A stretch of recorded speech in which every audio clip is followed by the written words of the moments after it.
monsieur. Zabijcie go!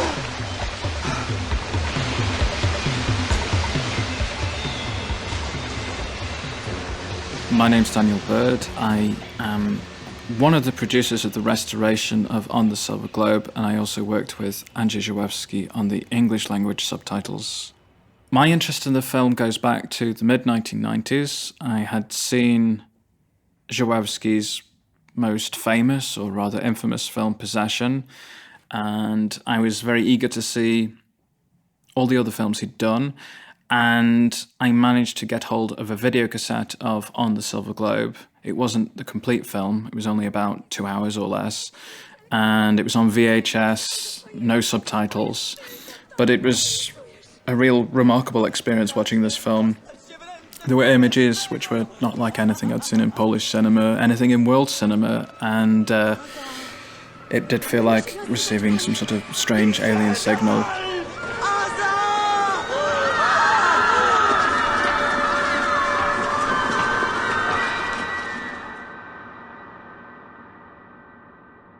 Hi, I'm Adam. And I'm Nitzan, and this is Stories from the Eastern West. Now, imagine, if you will, the original Star Wars movie, but instead of all those star cruisers and intergalactic battles, it was about a dystopian moon where the descendants of astronauts are enslaved by bird-like monsters with telepathic powers. And instead of witty one-liners from Harrison Ford, you get dense philosophical monologues referencing mystical religious texts. All this doesn't even begin to do justice to the unique craziness of Andrzej Żuławski's film On the Silver Globe. There's really nothing else like it, and probably never will be again. It's a film that could only have been made in the state-funded cinema of 1970s Poland.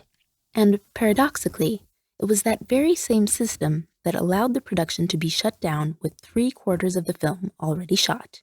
Our producer Piotr talked with surviving members of the production team to bring you the story of this infamous Eastern Bloc sci-fi movie. Coming up on Stories from the Eastern West. Zlin, Praha, Warszawa, Madrid, London, Paris, New York, Casablanca. Where you see a kind of totality of the human presence. Absolutely, absolutely. That is exactly Tak jak my w życiu, nigdy do końca nie ma odpowiedzi i nie będzie. To jest takie... Stories from the Eastern West.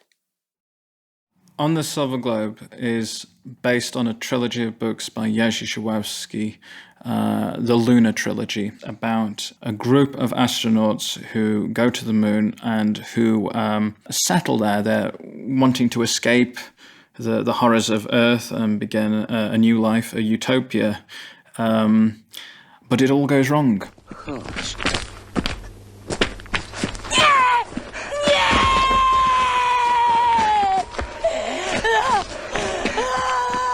And what ultimately happens is that they have children, and the children grow up under the spell of a primitive religion.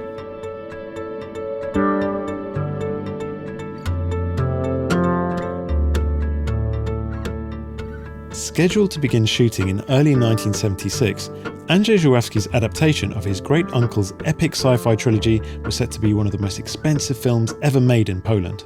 It had a starting budget of around 60 million złotych, which was about 10 times the cost of the average Polish film at the time. Of course, as in the rest of the Eastern Bloc, all of this money came from state funding, and with such a large budget, expectations were high. The Minister of Cinematography, yep, that was the thing, Mieczysław Wojciak, hoped that On the Silver Globe would be a calling card for Polish cinematography and attract large audiences both at home and abroad. So it was written as a science fiction film in the mid-1970s. This is almost exactly the same time that George Lucas was dreaming up and producing Star Wars. They are essentially space operas in the profound sense, in the way that they are fairy tales. They're concerned with the origins of myth and religion. But unlike Star Wars: A New Hope, which became a worldwide box office hit and would come to dominate popular culture for the next 40 years, On the Silver Globe would itself become something of a cinematic relic. After the production was suddenly shut down on the 1st of June 1977, the film would be almost forgotten. So where did it all go wrong? Well, to start with, the situation in Poland wasn't exactly ideal for a production of this size.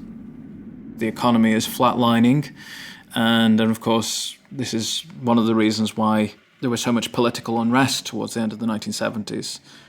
People tend to strike and revolt when there's not enough money to put food on the table.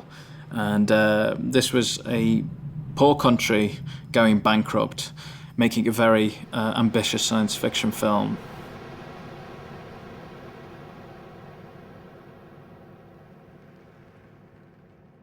Another big risk was the director of the film himself. Just 3 years earlier, Żuławski had been forced to leave Poland after his second feature, The Devil, was banned for its extreme violence and direct allusions to what Poland was like under communism. Getting banned, of course, meant that the film had made exactly zero money at the box office. But they decided to ignore all of that when it came to letting him make a film with a record-breaking budget. The reason was that after moving to France, he had a ton of success with the film That Most Important Thing, Love, starring Romy Schneider. As well as having made a hit, it seemed that Żuławski was now willing to tone things down a little. Kiedy on obiecywał, że nie zrobi filmu agresywnego, nie zrobi filmu politycznego, He promised that he wouldn't make an aggressive film, nor a political one, nor in any way challenge the power structures of communist Poland. Władzy w Polsce. That was Michał Zabłocki, second production manager on the film. On napisał taki kilkustronicowy list. He wrote a letter that was a few pages long, where he references Andrzej Tarkowski's Solaris and in particular Stanley Kubrick's 2001: A Space Odyssey. Kosmiczna Kubricka. And I can tell you that he had a gift for seduction, and not just of women, of course, but every person that crossed his path. Każdego, kogo spotkał na swojej drodze. Zabłocki was part of the production team based at the Wrocław Film Studio. They now faced the enormous task of shooting a sci-fi film with dozens of locations, spaceships and moon vehicles, using the less than stellar technology available in 1970s Poland. Myśmy robili ten film z założenia bez żadnych... We were making the film under the assumption that there wouldn't be any special effects. They simply didn't exist in Polish cinema. These were times when we were still under an embargo. We didn't have those kind of computers. Nie było komputerów. So Żuławski and the production team would have to come up with very original solutions to get the film made, as cinematographer Andrzej Żuławski explains. Myśmy nie chcieli robić filmu, w cudzysłowie, amerykańskiego science fiction, zresztą w tych... We didn't want to make an American sci-fi film, something like Star Trek. That wasn't something we were even considering. Chcieliśmy w ogóle myśleć. Together with Żuławski, they came up with the visual concept for the film, a barren, post-communist future where space travel was a reality. Ale wszystko jest związane z sznurkiem zbitego. But everything is held together with string and nails, and sometimes there are nails missing. But it all somehow stays together. The costumes, for example, which we see in the first part of the film, they're almost practically adapted from kind of the suits, pilot suits in the Second World War. The costume designers had an enormous task on their hands. They had to design hundreds of costumes for a new civilization emerging on the moon, one that rapidly evolves as the film progresses. They were masters at bricolage, finding trash, adapting them, transforming rubbish into gold. They were alchemists. After much preparation, the filming of Żuławski's space opera finally began. But it was clear from the very start that it wasn't going to be easy.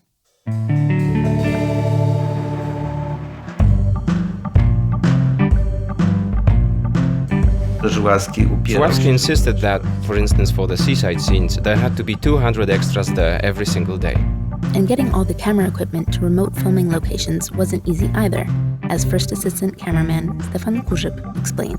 Wszyscy, żeby dostać się na szczyt. To get to the top of a sand dune, from which you could see the sea on one side and a lake on the other, we all had to walk 1.5 to 2 hours carrying the equipment. We didn't have it easy. To trzeba było 1,5–2 godziny targać się ze sprzętem. Nie było tak lekko, jak Andrzej zwolnił swoich.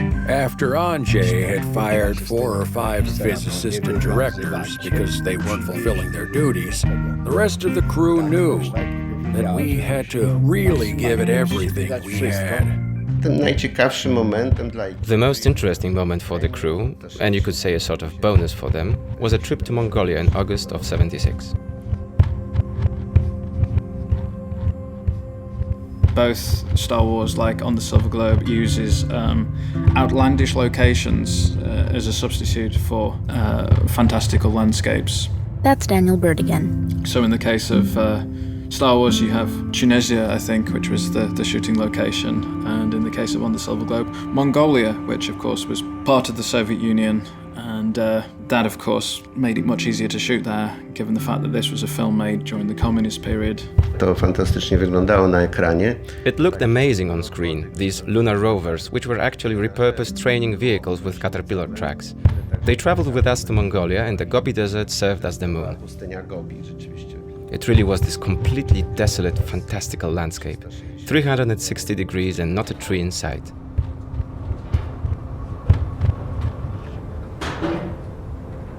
The production then returned to Poland.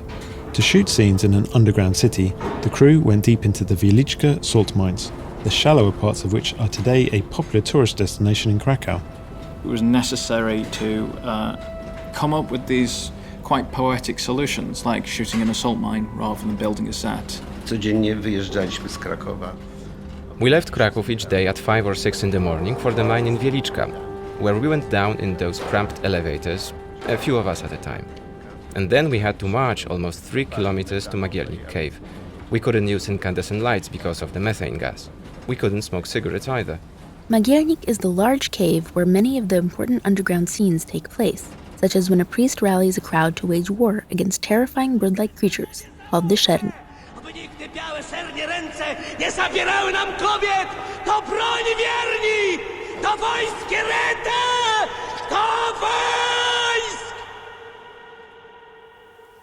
Leading the campaign against the Szern is Marek, played by Andrzej Seweryn. He travels from a post-apocalyptic Earth to the moon, and upon his arrival, the offspring of the original astronauts anoint him as their savior. It doesn't end particularly well for the character, and Seweryn found filming it all similarly hard. Byłem w takich sytuacjach, które wymagały ode mnie. I found myself in situations that demanded a certain amount of physical endurance. For example, walking in freezing water in a spacesuit, or being naked in freezing water, or naked in the production hall in Wrocław, or almost naked on a cross at the seaside, several meters up, being crucified. Było zimno. It was very cold when we filmed Severin's crucifixion and the empalement of all those priests. Andrzej lubił kręcić w plenerze. Andrzej liked filming outdoors. He thought that the real earth, real air, sun, rain, clouds, they completely change a film, and the actors. Film, aktora. It was all really important to him. To think that a crew is spending months working in these conditions, it really is a testament to not just the particular way of thinking of making films in the 1970s, in this pre-CGI era, but also it says a lot, I think, about the character of Żuławski, somebody who was charismatic and had the ability to persuade not just authorities, but also a crew to work and give so much of their own time and energy and sanity, quite frankly, to a vision. But despite the best efforts of the crew, the production would soon face considerable difficulties. For one thing, the logistical problems involved with getting hundreds of unique costumes made on time was beginning to have serious consequences for the film's schedule and budget. Second production manager Michał Zabłocki explains. Byliśmy w gospodarce niedoborów. We had a deficit economy. Just about everything had to be planned well in advance.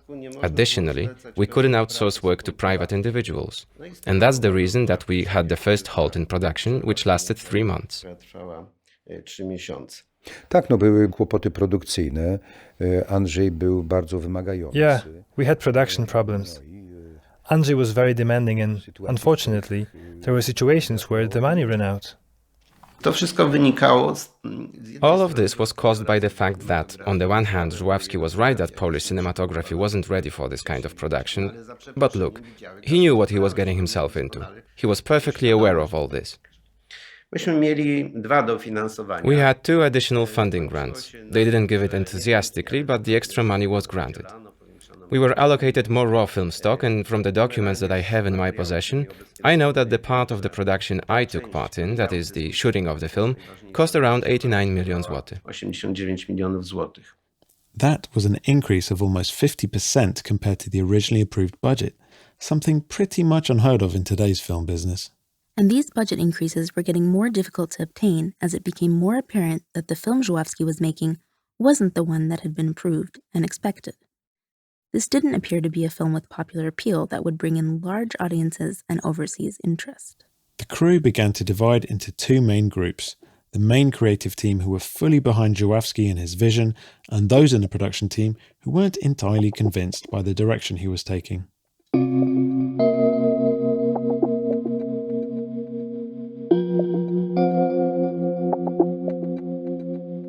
Niestety, muszę to powiedzieć z przykrością, reżyser się nie trzymał scenariusza. Unfortunately, and I say this with regret, the director didn't keep to the script. During the shoot we filmed around 200 extra scenes. There was so much footage. Altogether we exposed 83,000 feet of negative. That kind of tells you something. To chyba też o czymś świadczy.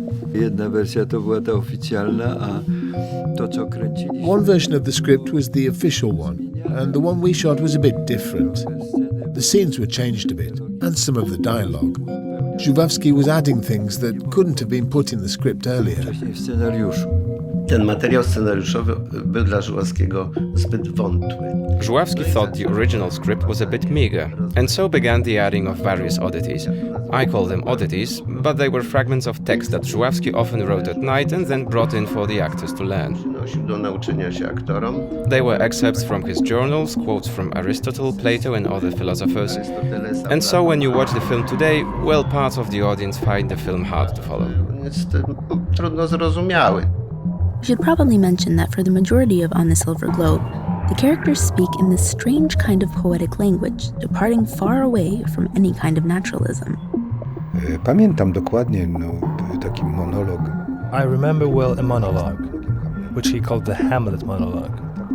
But I only received it in the morning, just before shooting. Back then I was able to learn it, but I'm not sure about today. Jestem sam. Książę pośrodku lodowatego pokoju. I'm alone, Wpisanego w lodowatą a prince in the middle of an icy room, hollowed out of an icy space. I carry my own space in me. I am carrying it in an absurd land, in an absurd time. As if the entire world, the big one and the one inside me, is merged into a hateful vision of their bodies, looking for meaning in the other, a meaning which their bodies cannot communicate. To był film autorski. This was an artistic film, and at the same time a mega production, something that wouldn't be possible under other circumstances.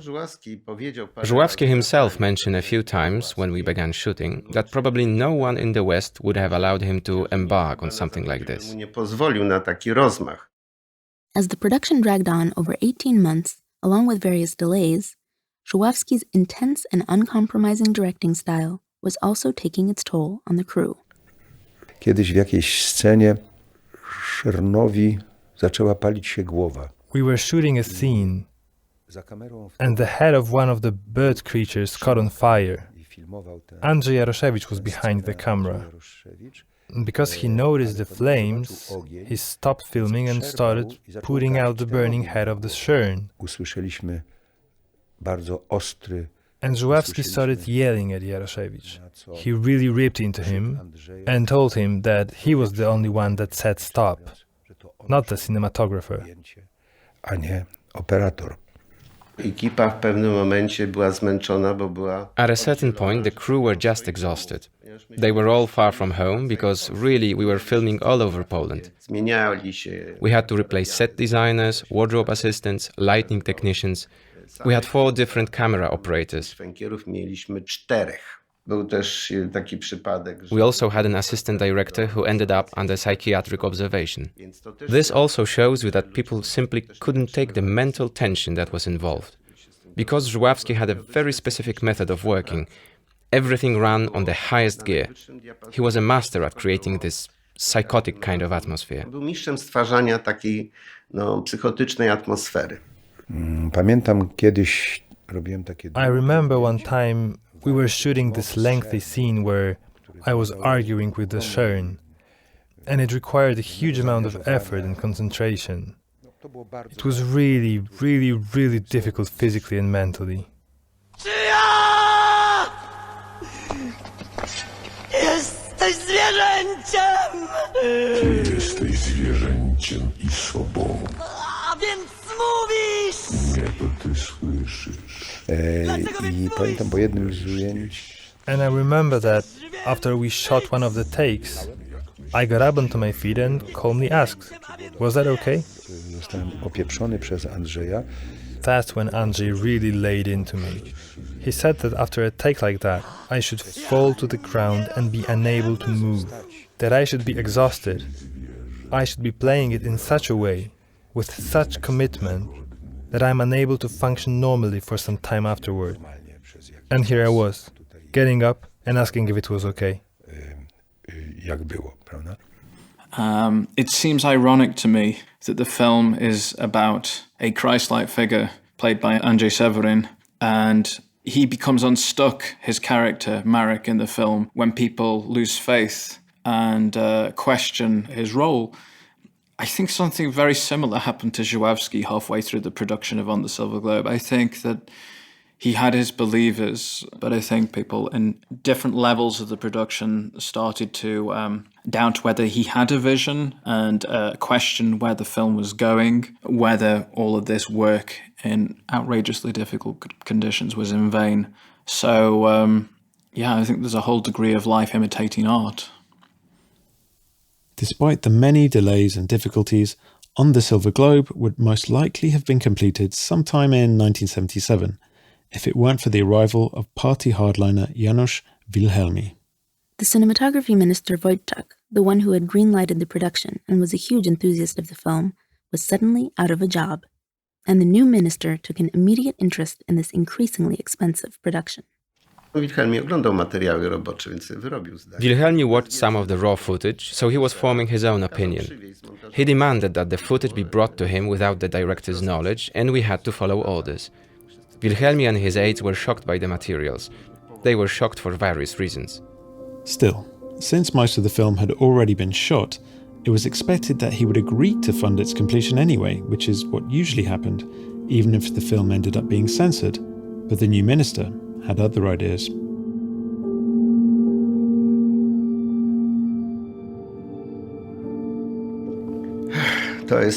To jest jedno z takich pytań. That's one of those questions. Why did Wilhelmi shut it down? What was the real reason that Wilhelmi shut down the production? Tak naprawdę, dlaczego Wilhelmi przerwał tą produkcję? Well, firstly, canceling the film was a chance to score a direct political hit against his rivals in the Ministry of Culture, who had approved the project. Secondly, it sent a clear message to the Polish film industry that he was now the one in charge. And thirdly, there was one scene in the film that particularly bothered Wilhelmi: the mass crucifixion on the Baltic seaside, which hadn't been in the original approved script.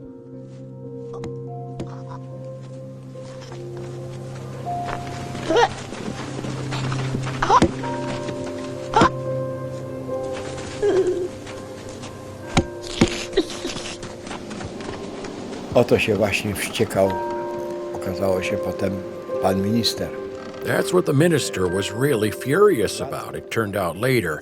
It's an old school custom that when a new regime comes in, they eliminate their predecessors, every last one, so that they don't oppose the new ones. Nie sprzeciwiali się tej nowej władzy. And he believed that this would be how it got interpreted by audiences, that when the political system in Poland changes, that the old guard should be stoned to death, killed, like what they did to Ceausescu in Romania. And that's what he was afraid of. Wilhelmi was smart. He understood the symbolic meaning of it. I on rozumiał przesłania niektóre. Wilhelmi wezwał Aleksandra Ścibora Rylskiego, czyli przedstawiciela. Wilhelmi summoned the producer of the film and asked him 3 questions. because he'd received another request for funding. Ponieważ znowu dostał wniosek o dofinansowanie. First, he asked if he could guarantee that if they received this third round of extra funding, that the film would definitely be completed. And the producer answered, in line with his conscience, that he couldn't give such a guarantee. Drugie pytanie, jakie Wilhelmi zadał, to było, czy... The second question Wilhelmi asked him was, will they definitely finish the film within the new schedule that had been set? In other words, the 2 extra months they'd give after a year of shooting. No i tutaj też zgodnie ze swoim sumieniem Rylski And here, once again, in line with his conscience, the producer answered that he couldn't guarantee that. And then came the third question, and the most important one. Wilhelmi asked if he thought that the film would achieve great success with audiences at home and overseas. And the answer was that, in all honesty, the film was difficult viewing. Że raczej film jest bardzo trudny.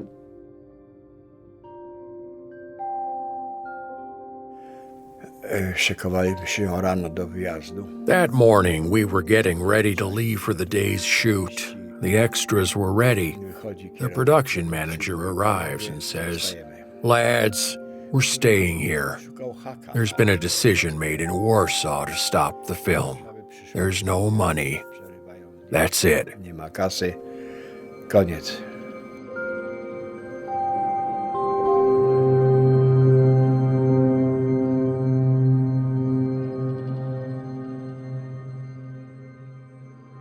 Nigdy nie dostaliśmy żadnego oficjalnego pisma na ten temat. We never received any official paperwork regarding this.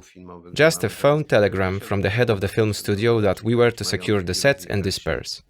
Jak grom z jasnego nieba padło, bo It was like thunder had struck out of nowhere because we had 72.6% of the filming done. That's how much I was paid for, according to my contract.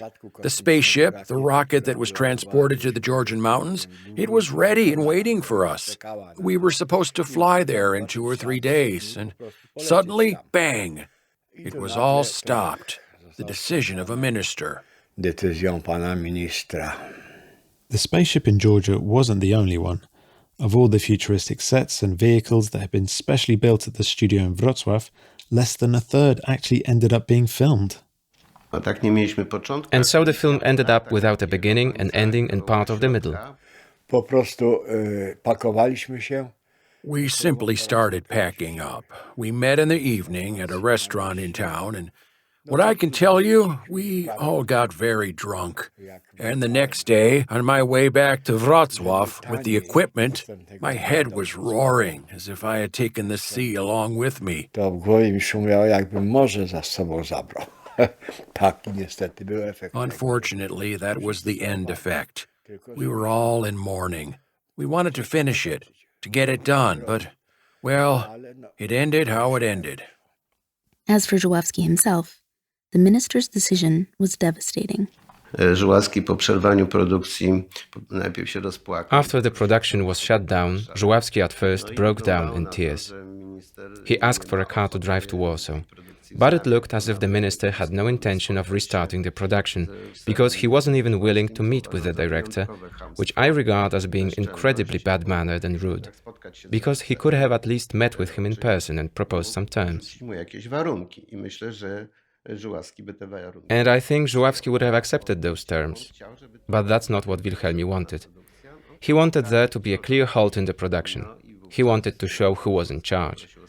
And after a few days, when it became clear that no one had any intention of talking to him, Żuławski emigrated. Żuławski po prostu wyemigrował. Pan Wilhelmi wezwał nas gdzieś tam po 2 czy 3 tygodniach. Wilhelmi summoned us after 2 or 3 weeks and tried to convince us that Żuławski had lied to us and that when he makes films in the West, he behaves completely differently. Ja wtedy powiedziałem, proszę pana, ale ja robiłem... At that point, I spoke up and said, "Excuse me, but I've made films with Żuławski in the West and that isn't true. Żuławski always fights for what he wants." And he just looked at me and lifted his finger and said, Ja wiem lepiej. "Believe me, I know better." So he was that kind of man, that kind of mentality. He simply knew better.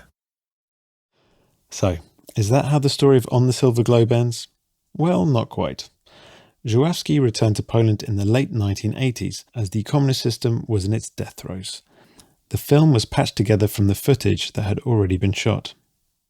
The missing parts of the story were narrated by Żuławski himself, and this was played over the documentary footage shot on the streets of Warsaw and other locations in Poland. Jacek turns his back to the screen. Very slowly, he sinks to his knees and bends down to the ground. It's a heart attack. Jacek is dying. The astronauts rush to help. They pound on his chest. Nothing helps. From a corner in the casino, Jacek is watching his own death. This was clearly not the film that they had originally set out to make, as cinematographer Andrzej Żuławski explains. After 10 years, it wasn't really feasible to film the rest of the story because the actors had changed, some of the costumes had disappeared, and we were different. Żuławski was different. He'd made other films in the meantime. There wasn't really any point in finishing it properly. So the idea we had to finish the film involved Żuławski writing a commentary where he explains what's supposed to have happened in the missing scenes and just narrates the story. And to be immodest, this gave a new value to the film.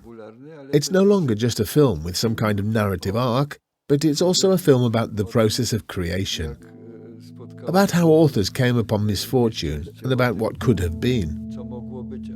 So right now it's something completely different, a kind of historical testimony about a particular time in Poland. The film more or less disappeared into obscurity for the next 26 years. Apart from occasional retrospectives of Żuławski's work, it circulated on worn-out videotapes, passed between film buffs as a sort of mythical, forgotten relic. Finally, in 2016, after the release of Żuławski's final film, Cosmos, funding was secured to digitally restore On the Silver Globe for a new generation of viewers.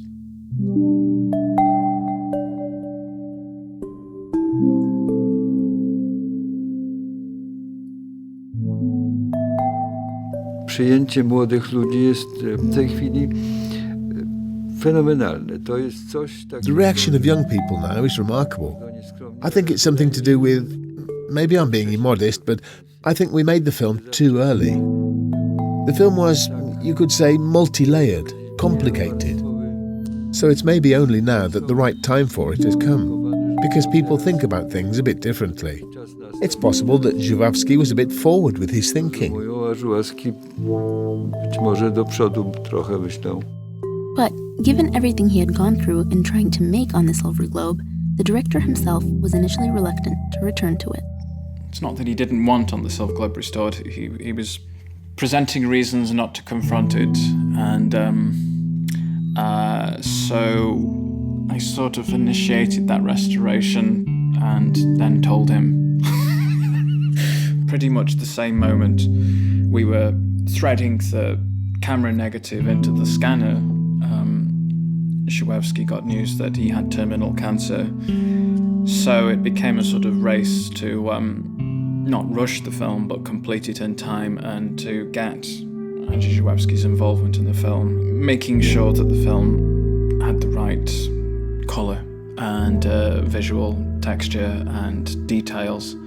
And the last time I saw Żuławski was a few days before his death, and I was with Andrzej Żuławski, and it was quite nice to see them both together for one final hug, celebrating that after all of these years they finally finished this damn film.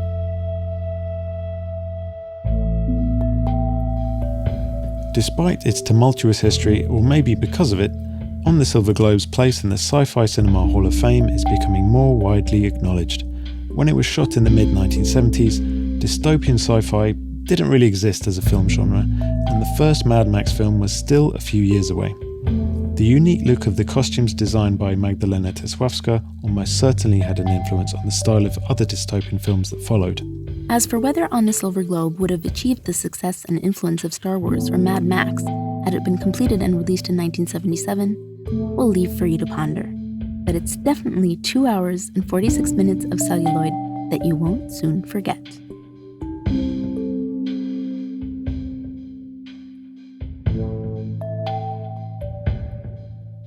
This episode of Stories from the Eastern West was written and produced by Piotr Wołodzko for Culture.pl and hosted by Adam Żuławski and me, Nitan Reisner.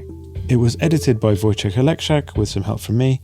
Wojciech also did the music and sound design. We'd like to thank Andrzej Jaroszewicz, Andrzej Seweryn, Stefan Kurzyb and Jerzy Śnieżawski for talking to us. Many thanks also to Daniel Bird for guiding us through the strange world that is On the Silver Globe. And thank you to Michał Zabłocki for sharing with us his in-depth understanding of the film's production. And lastly, a special thanks to Maria Dufek, costume designer at the Zeta Audiovisual Technology Center in Wrocław, for her help and extensive knowledge. Make sure to subscribe or check our feed next month for more stories from the East and West. See you next time. Bye.